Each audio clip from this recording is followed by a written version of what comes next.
Chum rei lo te lo langa ralle ang mai kan nun na hi mangai tla ka om lo ve ko vele chu nga thil lom zong te po hi nun tu re nga nom lo an bo ral me ke Ring nun par vulai tôi mange dam chung kum vi thon thuang in atop tri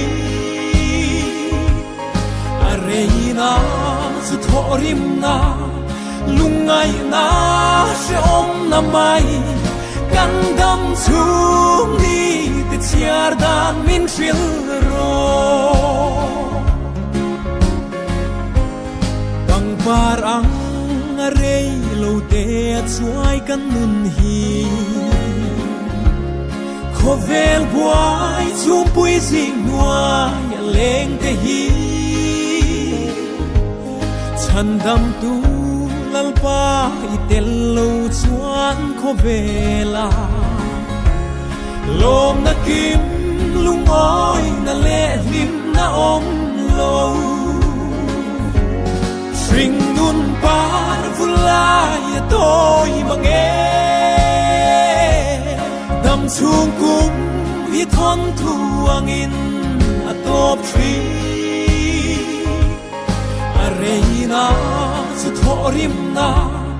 lungai na she om na mai kan dam chung ni te chiar dan min shil ro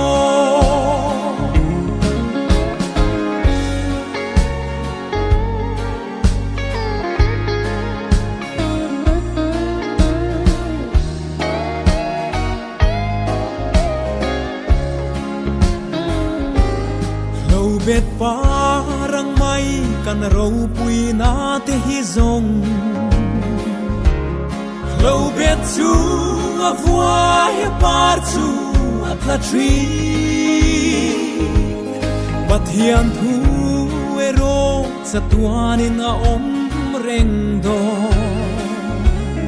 sa tuan dai nun na petu fakin om se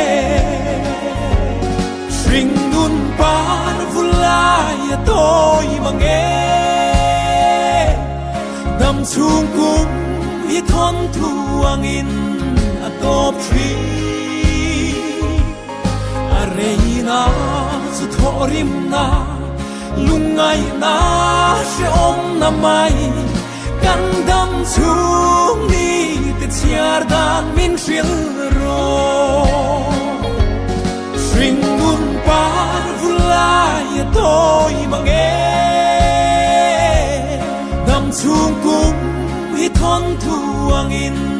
atop tri areina su thorim na